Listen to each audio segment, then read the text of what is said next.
Assalamualaikum warahmatullahi wabarakatuh. Alhamdulillahirabbil alamin.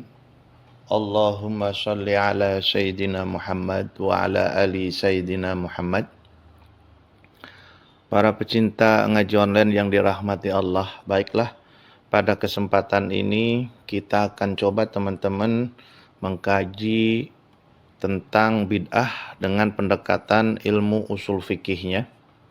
Ya, kita mulai dengan Bismillahirrahmanirrahim. Ya, lalu kita berdoa kepada Allah, mudah-mudahan kita dimudahkan segala urusan dan segala proses belajarnya. Di dalam hadis diriwayatkan oleh imam hadis terpercaya yang artinya begini, sesungguhnya sebaik-baiknya perkataan adalah Al-Quran dan sebaik-baik petunjuk adalah petunjuk Nabi Muhammad dan seburuk-buruknya perkara adalah perkara yang baru dan semua bid'ah itu adalah sesat. Ya. Redaksi hadisnya seperti ini, teman-teman. Fa inna, ya di sini. Fa inna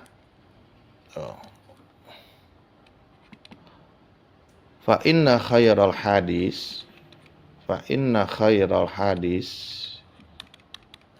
kitabullah wa khairul huda Muhammad, ya, wa syarrul umur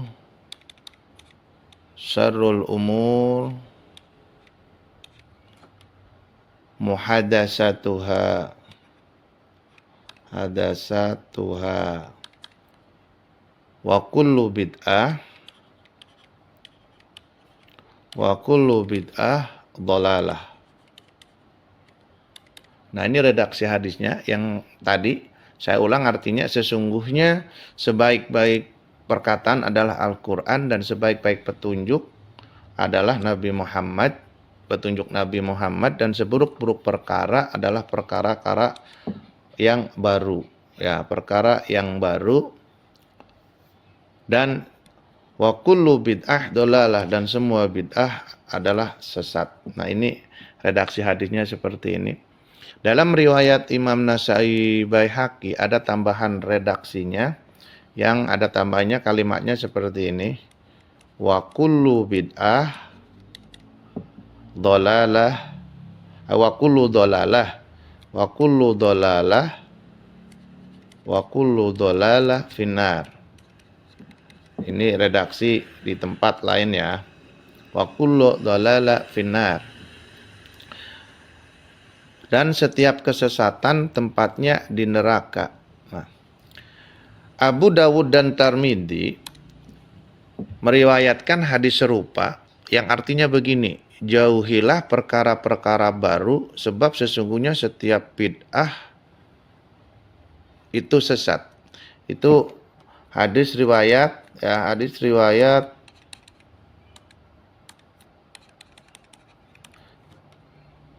Abu Dawud.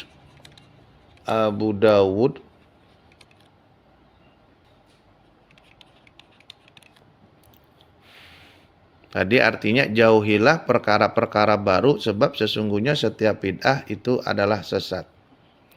Di dalam Bukhari Muslim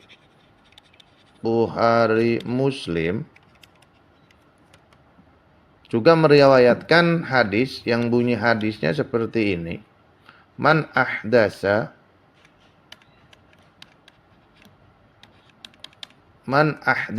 fi amrina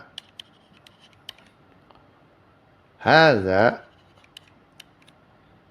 ma laisa minhu fahuwa raddun.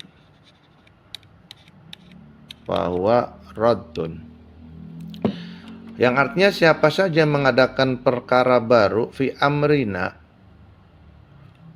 yang tidak ada dasarnya, ya, malaisa minhu fahuwa raddun, maka ditolak. Barang siapa yang mengadakan perkara baru dalam urusanku, kata Nabi, yang tidak ada contoh ya, yang tidak ada dasarnya, fahuwa raddun, maka tertolak. Nah, oleh sebagian orang salafi, kaum salafi yang menamakan dirinya salafi itu, atau kita kenal dengan orang Wahabi, itu menjadi dalil untuk menyebut setiap perkara yang tidak dilakukan Rasulullah Shallallahu Alaihi Wasallam adalah bid'ah. Jadi mengeneralisasi semua perkara ya baru, ya semua perkara baru yang tidak dilakukan Rasulullah, ya Rasulullah itu dianggap sebagai bid'ah di sini ya. Bid'ah, teman-teman, dianggapnya bid'ah. Mari kita simak itu khitabnya kullu bid'ah ya, kullu bid'ah dolalah. Kullu, kita fokus kepada kata kullu. Ya, itu kullu di situ ya, kullu. Kita lewat perspektif ilmu usul fikih. Khitabnya atau pembicaranya itu tentang apa yang faedahnya umum atau am. Ya, umum, bersifat umum. Bersifat umum mutlak. Nah, mereka menganggap pada kata kullu di sini ini faedahnya yaitu yang berbentuk umum am mutlak, tanpa pengecualian. Pengecualian artinya setiap perkara, perkara baru itu bid'ah tanpa kecuali. Setiap bid'ah itu sesat dan setiap kesesatan tempatnya di neraka. Nah, dasar inilah redaksi yang digunakan Nabi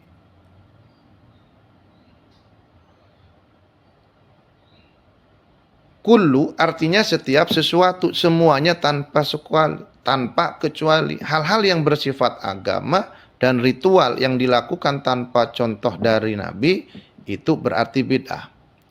Deretan amaliyah seperti mauludan, tahlilan, berjanjian, majelis, sholawatan, haul, ya seperti itu adalah mungkar karena termasuk perkara baru tanpa presiden syar'i. Terus pertanyaannya di situ, benarkah demikian? Mari kita tinjau beberapa aspek. Kita kaji dari ilmu usul fikihnya. Apakah itu semuanya bid'ah? Ya, tanda tanya di sini. Yang pertama, kita kaji dari etimologi. Secara etimologinya, ya, kata kulun di situ, kata kullu dalam bahasa Arab tidak selalu berarti atau mempunyai fungsi makna sebagai am mutlak. Am mutlak itu umum tanpa pengecualian. Umum tanpa pengecualian maksudnya, ya. Teman-teman semuanya. Sini.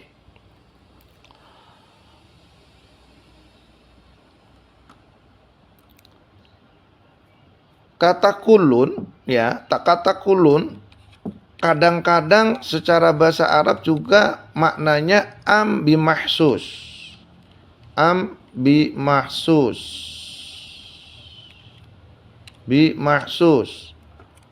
Mahsus yang pengertiannya itu umum. Umum dan ada pengecualian. Ya. Ada pengecualian, walaupun umum tapi ada pengecualian di sini. Maka disebut dengan am bimahsus. Di dalam Al-Quran kata kullun sebagai am mutlak, ya.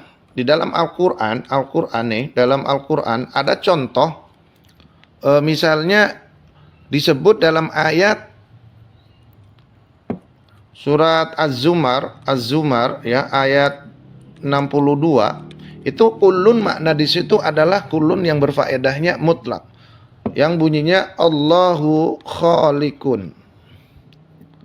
Allahu khaliqun kulli. Allahu khaliqu kulli, ya. Khaliqul kulli. Allahu khaliqu kulli syai'in. Makna di sini, ya, Allah artinya yang menciptakan segala sesuatu, semua tanpa kecuali. Ini bermakna am yang tanpa kecuali, yang disebut dengan am mutlak. Situ, am mutlak. Misalnya juga disebutkan di dalam surat Al-Qasas ayat 88 yang bunyinya kullu syai'in halikun illa wajhah. Semua segala sesuatu rusak kecuali wajah Allah. Nah, ini maknanya semua, ya. Itu am mutlak. Yang sering kita dengar ada dalam surat Al-Imran. Surat Al-Imran ayat 185 itu yang bunyinya kullu nafsin dha'iqatul maut. Artinya setiap yang bernyawa, ya, bernyawa pasti mengalami kematian. Ini contoh yang am mutlak pengertiannya, ya, yang mutlak, am yang mutlak. Jadi semua tanpa kecuali, pokoknya setiap yang bernyawa pasti mati.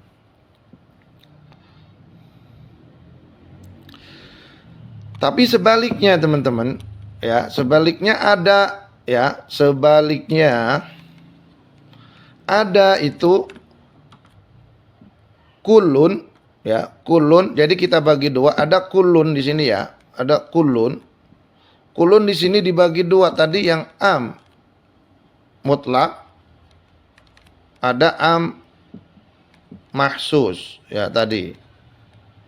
Jadi kita udah saya sebutkan tadi am mutlak contohnya tadi, pengertiannya seperti tadi. Kalau am mahsus, ya, ini am umum tapi berbentuknya dikhususkan, pengertiannya umum tapi dikhususkan. Contohnya di dalam Al-Qur'an surat Al-Anbiya nih. Ada contoh, salah satu contoh surat Al-Anbiya. Al-Anbiya, ya. Al-Anbiya di situ.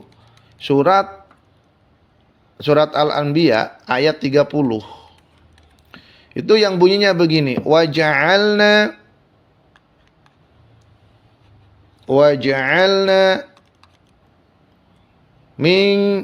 minal ma'i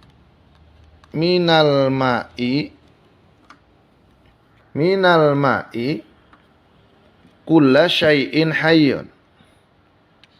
Kulla syai'in hayyun. Kulla syai'in hayyun. Yang artinya saya jadikan segala sesuatu hidup dari yang hidup dari air. Nah, ini pengertian walaupun menggunakan kata kulun, walaupun di situ menggunakan kata kulun, tapi pengertiannya itu pengertian am mahsus. Buktinya apa? Karena ada makhluk Allah yang diciptakan bukan dari api, bukan dari air. Salah satunya setan, iblis itu kan dari api, malaikat dari nur. Nah, itu salah satu contoh am mahsus, umum tapi dikhususkan. Teman-teman semuanya yang dari rahmati Allah Subhanahu wa taala, makanya di dalam uslub bahasa Al-Qur'an itu menyebut keseluruhan ada ya di dalam Al-Qur'an itu gaya bahasa, tetapi menyebut keseluruhan tapi yang dimaksud sebagian. Seperti begini, dalam ayat yas'alunaka fil mahid qul huwa adza fa'tazilun nisa fil mahid. Yang surat Al-Baqarah itu ayat 222 enggak salah. Yas'alunaka fil mahid. Ya. Yas'alunaka fil mahid, mereka bertanya tentang haid, darah haid. Qul huwa adza, kata Allah, katakan bahwa itu adalah penyakit. Fa'tazilun nisa fil mahid, maka jauhilah. Fa'tazilun nisa di sini ya. Fa'tazilun nisa, maka jauhilah perempuan itu. Jelas maksud ayat di sini adalah bukan larangan total menjauhi istri ketika menstruasi, tapi hanya sebagian saja, sebagian kecil saja, yaitu kemaluannya. Jadi walaupun menyebutkan tadi ya, menyebutkan nisa, jauhilah istri, itu kan, tapi yang dimaksud adalah sebagian kecilnya saja, yaitu kemaluannya. Nah, ini namanya di dalam bahasa Arab disebut ya tadkiratul ya, dalam ilmu balaghah disebutkan di sini namanya tadkiratul kul wa iradatul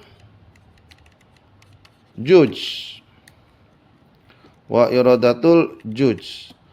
Disebutkan semuanya ya, ditulis semuanya yang disebutkan semuanya, tapi maksudnya adalah sebagian. Nah, ini uslub yang di dalam bahasa Arab itu ada hal-hal demikian.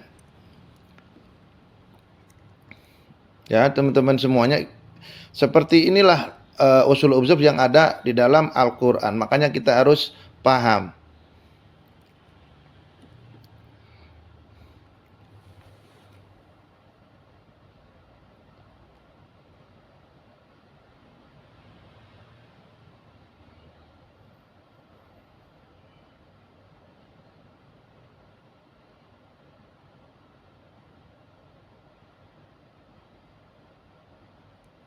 Terus ada juga sebaliknya, uslub Al-Qur'an itu menyebutkan sebagian tapi yang dimaksud keseluruhan ya. Kita istilahnya itu menyebutnya tadkiratul juj wa iradatul kul. Ya, wa iradatul kul. Maksudnya menyebut sebagian tapi yang dimaksud keseluruhan. Apa contohnya? Itu ada di dalam surat Al-Baqarah ya, Al-Baqarah ayat 144 yang bunyinya fawallu wujuhakum syatrah. Maka hadapkanlah ya, fawallu wujuhakum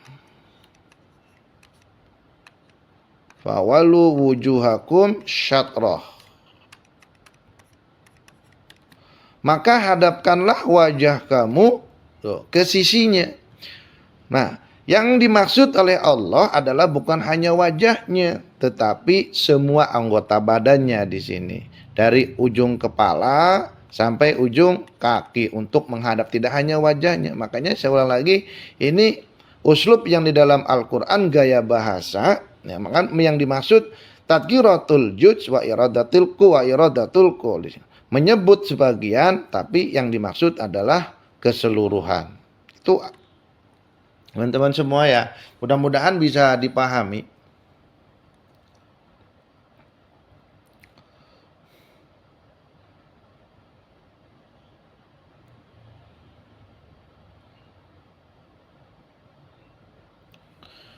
Kita kembali ke awal ya tadi, kullu bid'ah dolalah. Ya, ini yang menjadi pembahasan kita paling penting di sini untuk masalah bid'ah ini secara komprehensif kita kaji menggunakan pendekatan usul fikih. Fokus kepada kullu bid'ah dolalah. Sini. Wa kullu dolalah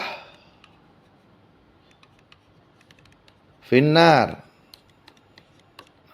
Dan setiap yang sesat masuk setiap yang bid'ah itu sesat dan setiap kesesatan itu di dalam neraka.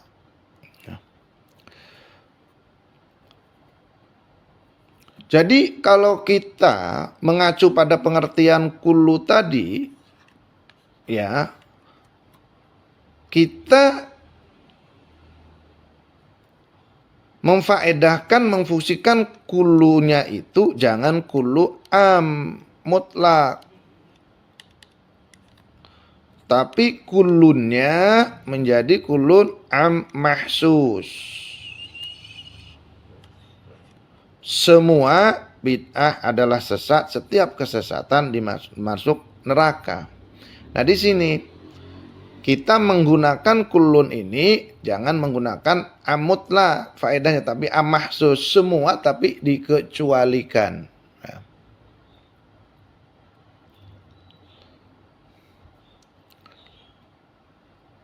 Dan inilah yang dimafhum ya, yang dipahami, yang dinyatakan oleh Imam Nawawi bahwa di dalam lafadz kullu, dalam hadis kullu bid'ah dolalah bukanlah itu mutlak, semua tanpa kecuali, tapi mahsus.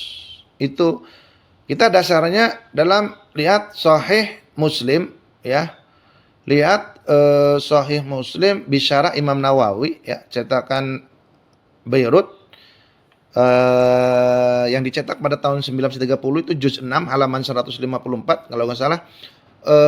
Terus itu yang di pendapat Imam Nawawi, bahwa Imam Nawawi itu adalah imam yang menganut madhab Syafi'iyah ya.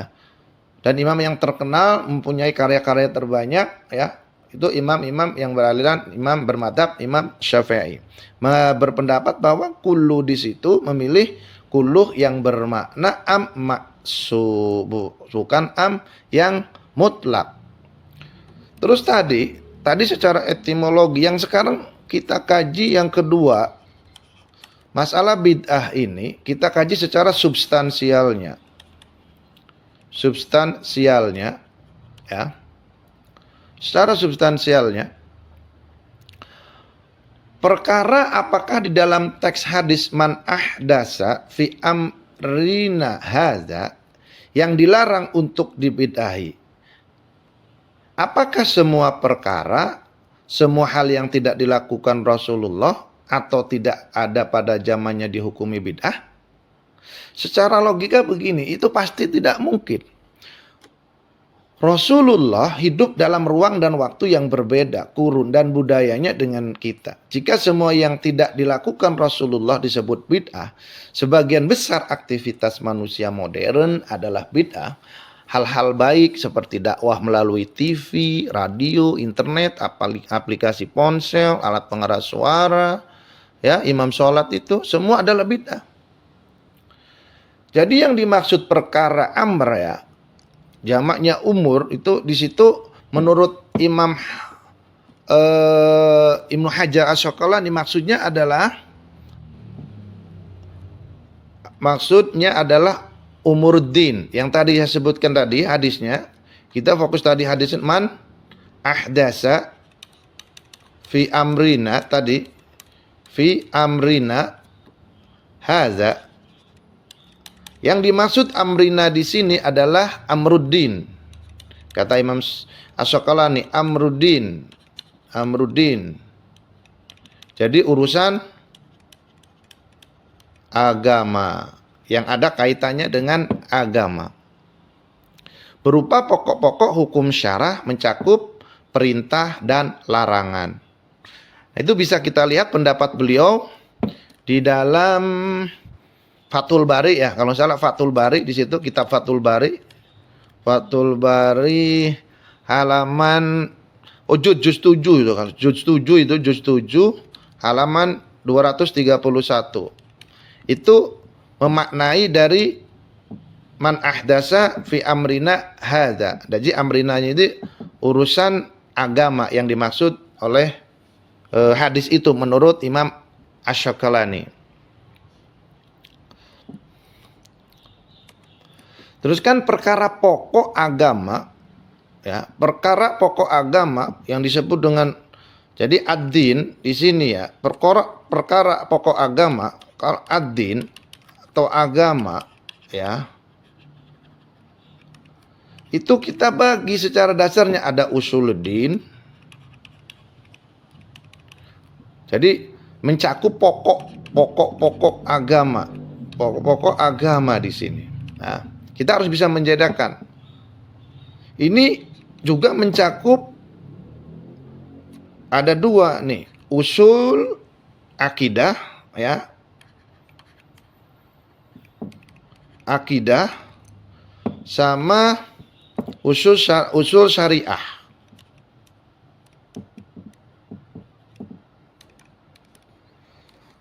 Ini pokok agama ada dua, ada usul akidah, usul syariah.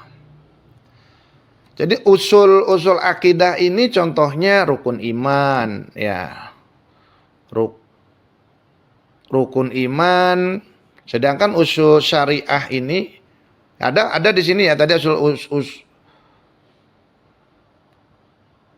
usul akidah ini tadi rukun iman, kalau contohnya ya rukun iman, kalau usul syariah ini contohnya rukun Islam. Rukun iman berdasarkan ijma ulama kan sudah jelas dari hadis Nabi ada 6, yaitu iman kepada Allah, para malaikat, kitab-kitab yang diturunkan, percaya kepada Rasul, hari kiamat, qada dan qadar. Sementara rukun Islam ya, usul syariah itu, rukun Islam itu ada 5, syahadat, sholat, zakat, puasa, haji yang mampu. Dalam pokok perkara yang pokok-pokok agama ini, baik usul akidah maupun usul syariah ya, menambah atau mengurangi termasuk berimprovisasi dalam perkara pokok ini, nah ini berarti bid'ah. Nah seperti itu. Inilah yang saya setuju dan sesuai dengan pendapat imam-imam sebelumnya, imam-imam terdahulu kayak Imam Nawawi, Imam Syakalani, Hajar Asy-Syakalani, mengimami, mematuhi dan melaksanakan perkara-perkara pokok agama pada prinsipnya bersifat ta'abudi. Jadi bersifat ta'abudi, tidak perlu bertanya. Ya.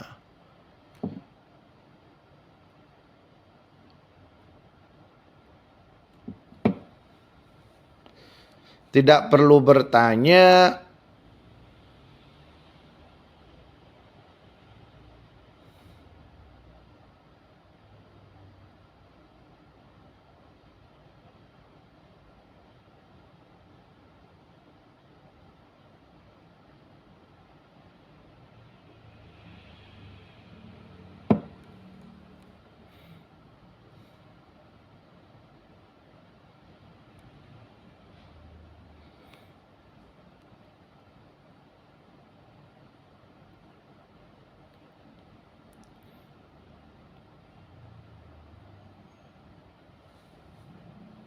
Menambah atau mengurangi ya tadi ya,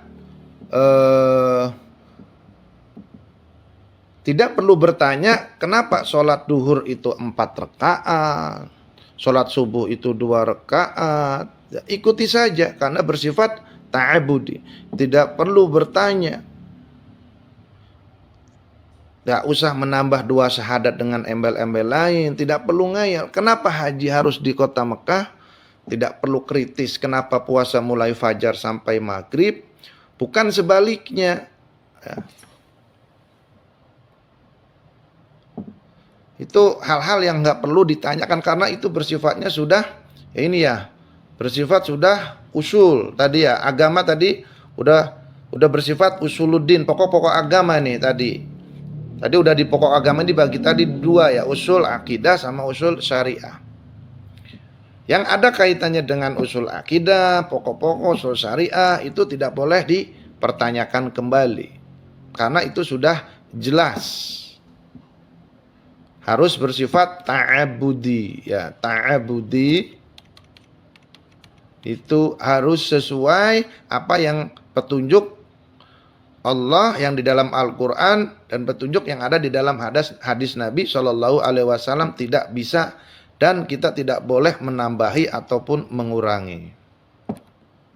Teman-teman semuanya yang dirahmati Allah Subhanahu Wa Taala, improvisasi dalam perkara usul terlarang ya, karena sifatnya, jadi improvisasi dalam perkara usul itu terlarang, nggak boleh karena sifatnya ibadah mahdoh, ibadah murni, menyelisih pokok perkara usul akidah misalnya maupun usul syariah akan berdampak langsung terhadap status keimanan dan keislaman seseorang.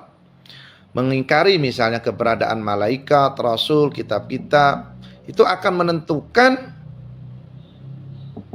daripada keutuhan iman seseorang. Mengingkari kewajiban salat, zakat, puasa, dan haji juga akan menentukan dari keislaman seseorang. Tetapi ingat ya teman-teman semuanya, dalam masalah furu'iyah, jadi masalah furu' juga kan ada dua ya. Di sini ada dua masalah furu'din itu, furu' ya, furu'din itu ada dua. Yang tadi dibagi juga tadi kan, furu' akidah, di situ sini syariah. Kalau untuk masalah furu'iyah yang akidah maupun syariah itu terbuka kemungkinan ijtihad tanpa merombak status keimanan dan keislaman seseorang. Contoh furu'ul akidah adalah menetapkan sifat-sifat Allah seperti dibahas dalam ilmu kalam. Saya ini sebagai pengikut Imam Asy'ari Maturidiyah seperti diajarkan para masyayikh di pesantren saya, tetapi dilarang ya bagi saya itu mengkafirkan mukmin penganut madhab Mu'tazilah dan Jabariyah atau Jabariyah. Ini aliran Imam Abu Hasan Asy'ari adalah seorang pendiri madhab Sunni dalam akidah, adalah bekas pengikut Wasil bin Atha, pendiri madhab Mu'tazilah. Contoh untuk masalah furu' syariah adalah hayat dalam sholat, hayatus sholat. Tadi untuk masalah akidah, tadi sifat-sifat Allah, ya contohnya yang furu'iyah. Kalau untuk masalah syariat, contohnya yang hayat dalam sholat. Sunnah-sunnah hayat dalam sholat.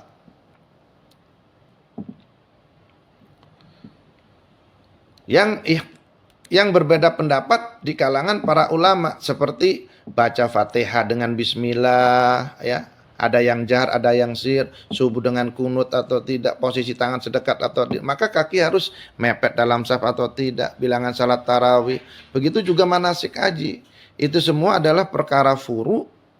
Dalam perkara furu' syariah, ruang ijtihadnya jauh lebih terbuka karena itu ambang toleransi harus lebih tinggi.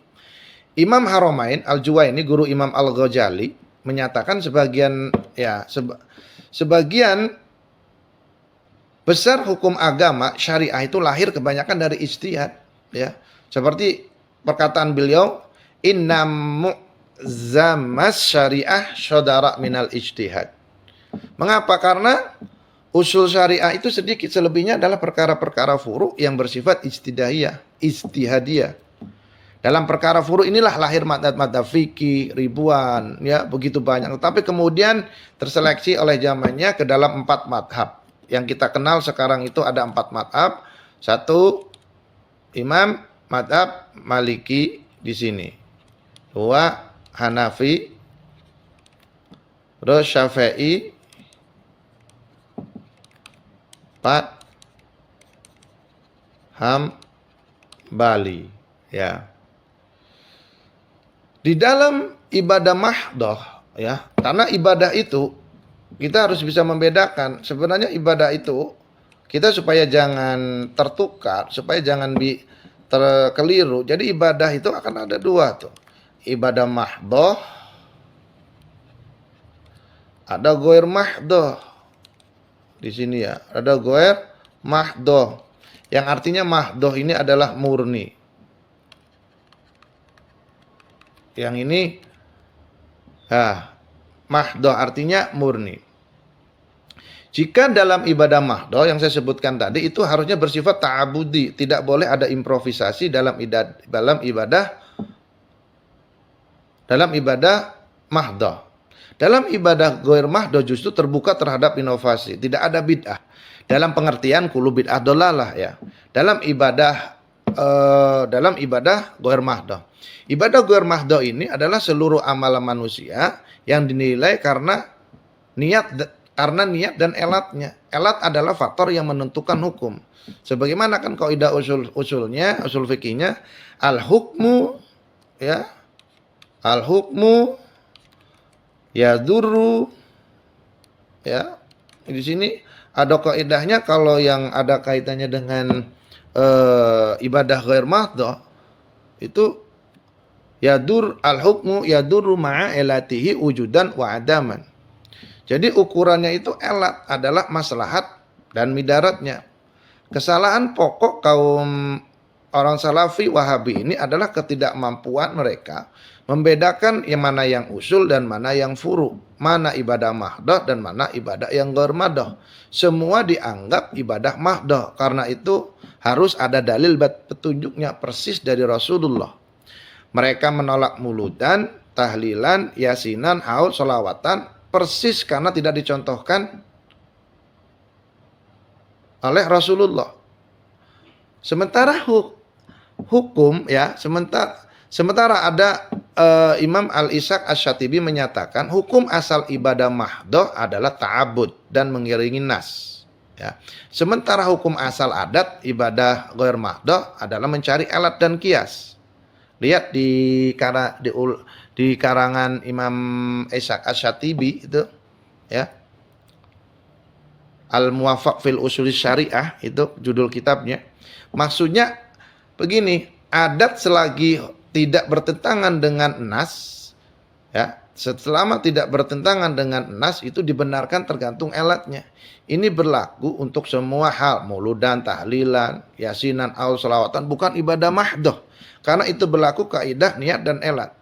Jika niatnya jelek ya dan menimbulkan midarat, nilai ibadahnya bisa kurang atau hilang sama sekali. Tapi jika niatnya bagus dan menimbulkan maslahat, baik secara personal maupun sosial, hukumnya adalah sunnah, bernilai ibadah tinggi.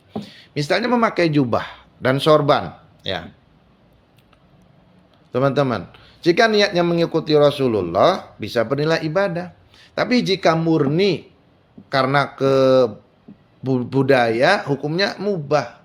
Tapi jika niatnya pamer kesalehan dan dapatnya ujub personal, hukumnya itu haram karena nilai ibadahnya hilang sama sekali. Di dalam ibadah ghair mahdoh jangan bertanya mana dalil yang memerintahkannya, tanyakan dalil mana yang melarangnya. Karena dalam ibadah ghair mahdoh kaidah fikihnya, usul fikihnya yang berlaku adalah al-aslu fil asya ya. Di sini hukumnya adalah al-aslu fil asya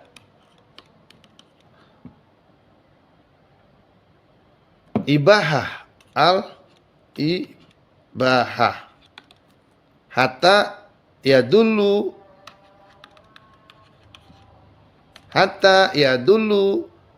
dalilan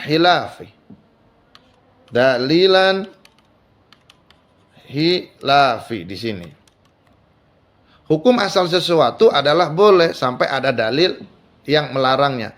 Sementara dalam ibadah mahdoh ya, kaidah yang berlaku sebaliknya. Al-aslu fil asya hatta yadullu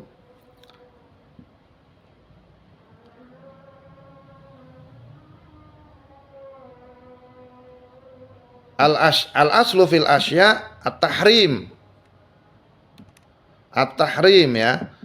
Kalau ibadah mahdoh, al-aslu fil asya at-tahrim hatta yadulu alal ibahah. Hatta yadulu alal ibahah.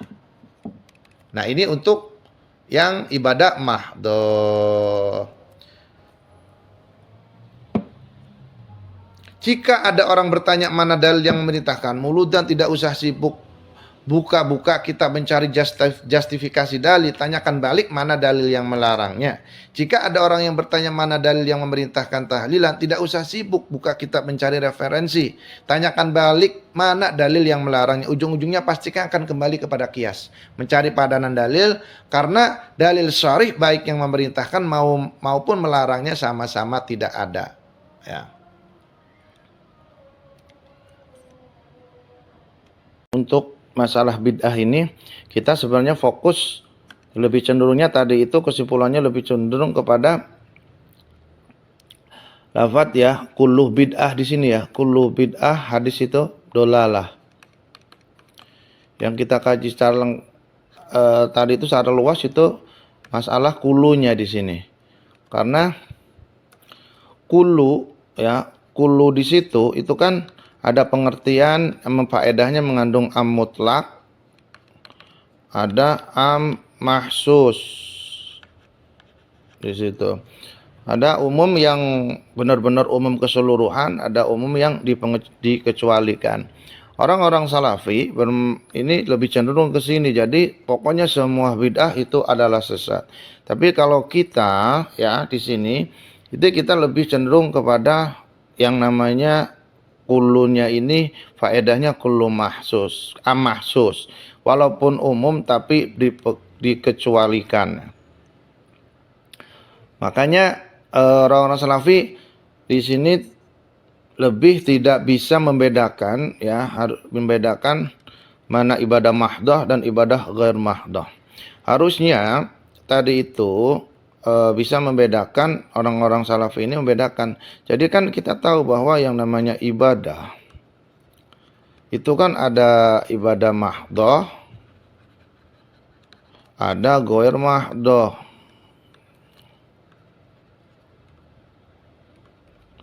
Yang ini itu kan yang berbentuknya ta'abudi ya, ta'abudi. Jadi emang harus sesuai, tidak boleh ada improvisasi ataupun pengurangan, penambahan. Nah ini emang benar, ini benar-benar tidak boleh. Karena ibadahnya ibadah mahdoh seperti tadi sholat, ya zakat tadi. Tapi kalau ghair mahdoh ya, ghair mahdoh itu kan bersifatnya berdasarkan adat di sini. Makanya kaidah usul fikihnya tadi, kalau ibadah mahdoh itu al-aslu fil ibadah, maksudnya ibadah mahdoh itu at-tahrim ya, at-tahrim hatta ya dulu ilal ibahah, sampai ada dalil yang untuk membolehkannya. Tapi kalau ghair mahdoh adat ya, ini kan berdasarkan elat dan kiasnya. Sedangkan hukum itu berdasarkan al-hukmu yaduru ala ilatihi. Jadi kaidah usul fikihnya ghair mahdoh itu ibadah, al-aslu fil ibadah ghair mahdoh maksudnya ini adalah al-ibaha hatta yadulu ila tahrim, sehingga ada yang sampai ada dalil yang untuk mengharamkannya. Di sini contohnya kan misalnya tadi itu ya, misalnya masalah muamalah jual beli. Kan jual beli ini kan terserah jual belinya seperti apa, tapi jangan sampai di situ ada riba. Kalau udah ada riba, ada curang, ada yang pihak dirugikan dan sebagainya, mengurangi timbangan ya, mengurangi timbangan. Itu kan itu larangan, jadi nggak boleh. Bentuk timbangannya seperti apa, proses transaksinya seperti apa, itu kan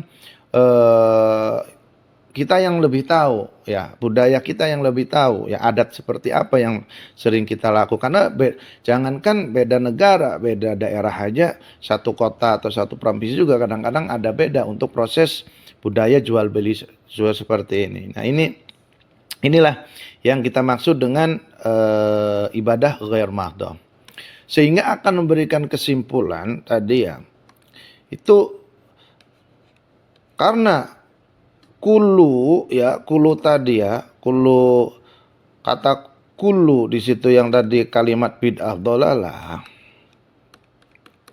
Nah, makanya kita lebih cenderung ya pengertiannya begini. Jadi tidak semua bid'ah dolalah. Jadi kita memilih lebih sifatnya ke kedua pengertian yang mahsus, yang dikhususkan. Nah,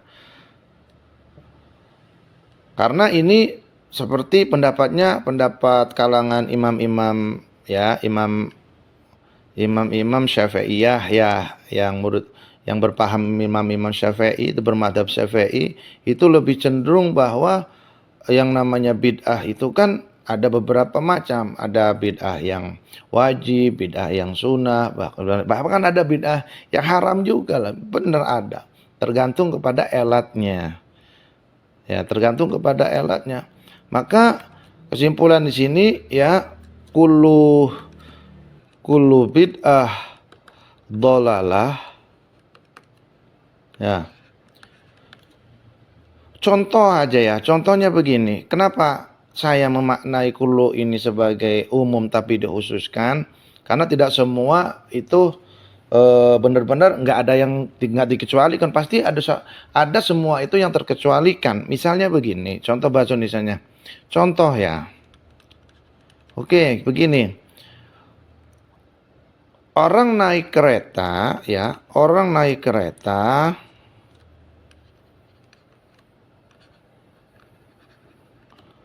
harus pakai semua orang naik kereta harus pakai karcis contohnya ya. Semua orang naik kereta harus pakai karcis. Betul kan? Ini pasti setuju bahwa semua orang naik kereta itu harus pakai karcis. Apalagi sekarang kan, yang online belinya itu tidak boleh, kalau nggak ada karcis tidak boleh naik. Nah, tetapi di sini ada pengecualian ya. Walaupun semua orang kan ada di situ, ada masinis, ada cleaning service-nya di situ, ya, ada security. Mereka kan gak pakai karcis. Nah, inilah yang saya maksud dari kulu di sini ya. Jadi walaupun semua, tapi ada pengecualian teman-teman semuanya. Ya.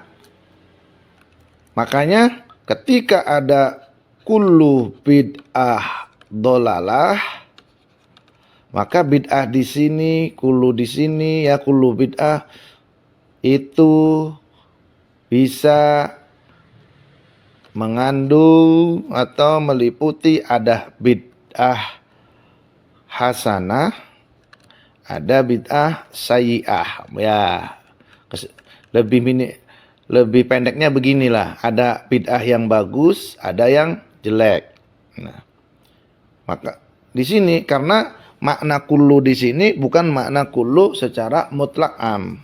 Maka saya simpulkan bahwa yang namanya bid'ah, kullu bid'ah di sini itu terbagi bukan kullu secara mutlak, tapi ada pengkhususan, ada bid'ah hasanah, ada bid'ah sayyi'ah. Nah, itulah penjelasan, mudah-mudahan bisa dipahami teman-teman semuanya. Kita kaji tadi ini kita lihat dari segi kata kullu itu dilihat dengan disiplin ilmu yang namanya usul fikih. Di situ ada am, ada khas, di situ ada am mutlak, ada am mahsus di situ ya.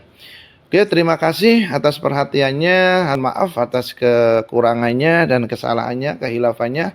Akhirul kalam. Wassalamualaikum warahmatullahi wabarakatuh.